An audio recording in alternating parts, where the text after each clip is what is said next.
Okay, Assalamualaikum warahmatullahi wabarakatuh.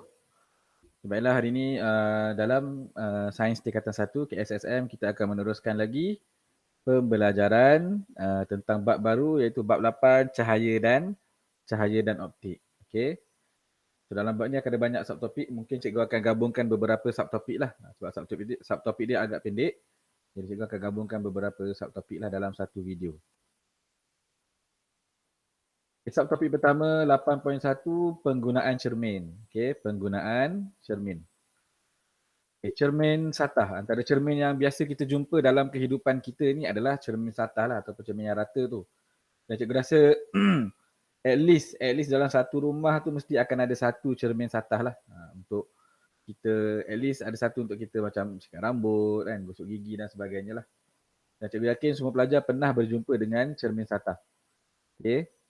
Di mana cermin ni kita boleh melihat imej kita dalam cermin. Mungkin hampir setiap hari lah.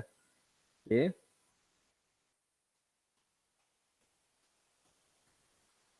Okey, dalam pembelajaran ni, imej itu dikatakan sahih apabila imej itu terbentuk pada skrin. Sebagai contoh, kalau cikgu dekat depan pasang LCD, akan ada gambar keluar dekat skrin. So itu adalah imej yang sahih. Manakala imej yang maya, bila kita pancar dekat skrin, kita tak akan dapat nampak lah imej tersebut.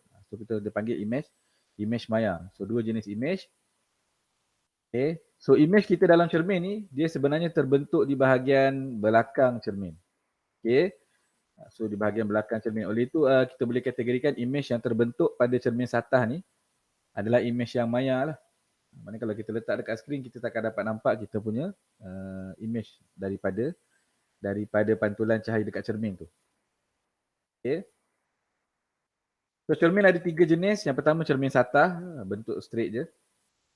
Yang kedua adalah cermin cekung, ada kembung keluar ni. Kalau tengok yang warna silver, warna grey ni dia akan kembung keluar. Kalau tengok bahagian cermin dia akan cekung. Okay, dia akan melengkung ke dalam. Dan cermin cembung, kalau tengok bahagian yang biru ni dia akan kembung keluar. Okay. So tiga jenis cermin. Satah, cekung dan cembung.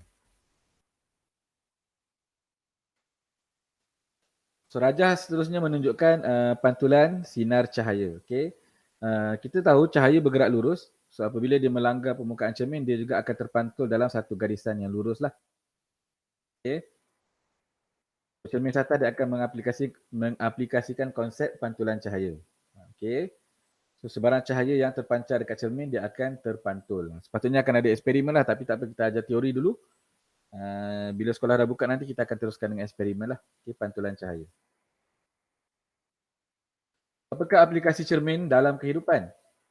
Contohnya penari lah. Penari dia boleh gunakan cermin untuk memperbetulkan pergerakan. Dia akan tengok mana salah, mana betul step dan sebagainya. Dan kalau satu bilik tu agak sempit, kita boleh gunakan cermin untuk menampakkan ruang tu macam luas, macam ada dua bilik lah disebabkan oleh pantulan daripada cermin. Dan itu cermin cekung pula. Okay, cermin cekung biasanya dia berfungsi untuk membesarkan imej. Okay, biasanya dekat klinik gigi kita akan nampak-nampaklah penggunaan cermin cekung. Okay, ataupun cermin solid tu lah untuk memudahkan seseorang untuk bersolid. Okay. Terusnya cermin cembung. Cermin cembung ni biasa dia akan memberikan medan penglihatan yang lebih luas. Biasa kita akan nampak dekat pasaraya, dekat simpang-simpang yang berbahaya, kita akan dapat lihat cermin cembung supaya kita dapat lihat sudut penglihatan kita lebih luas. Okey, akan ada satu ataupun kamu akan mempelajari satu alat optik yang mana alat optik ini menggunakan konsep pantulan cahaya. Okey. Di mana konsep pantulan cahaya ini dia boleh membantu untuk meningkatkan keupayaan deria penglihatan manusia lah untuk melihat benda yang terbatas yang kita tak boleh lihat dengan mata kasar lah. Okay. Sebagai contoh adalah periskop. Okay. So periskop ni dia merupakan alat yang digunakan oleh kapal selam yang ada pada kapal selam untuk melihat keadaan di permukaan laut. Seperti mana kita tahu kapal selam dia kebanyakan masanya berada di dalam ataupun di dasar laut lah ataupun di dalam laut. So untuk melihat apa yang berlaku dekat kawasan permukaan laut dia akan menggunakan satu kita panggil teropong lah kan ataupun periskop kita panggil. Okay, yang mana periskop ini menggunakan aplikasi pantulan cahaya. Okay. Di mana kita tahu di atas permukaan laut tu bila waktu siang akan ada cahaya, di mana cahaya yang masuk ke dalam periskop tu akan dipantulkan oleh satu cermin. Biasanya cermin itu berkedudukan 45 darjah lah. Okey. Dan dia akan terpantul pergi ke satu lagi cermin yang mana dipantulkan masuk ke dalam mata pemerhati yang berada di dalam kapal lah. So konsep pantulan itu membenarkan orang yang berada dalam kapal selam tu melihat apa yang berlaku di atas ataupun di bahagian permukaan laut. Okey. So itu sahaja untuk pengenalan kepada tajuk ini, di mana kamu tahu cahaya bergerak lurus, cahaya dipantulkan dan beberapa aplikasi cermin. Okey. So kita akan jumpa lagi dalam video seterusnya. Assalamualaikum warahmatullahi wabarakatuh.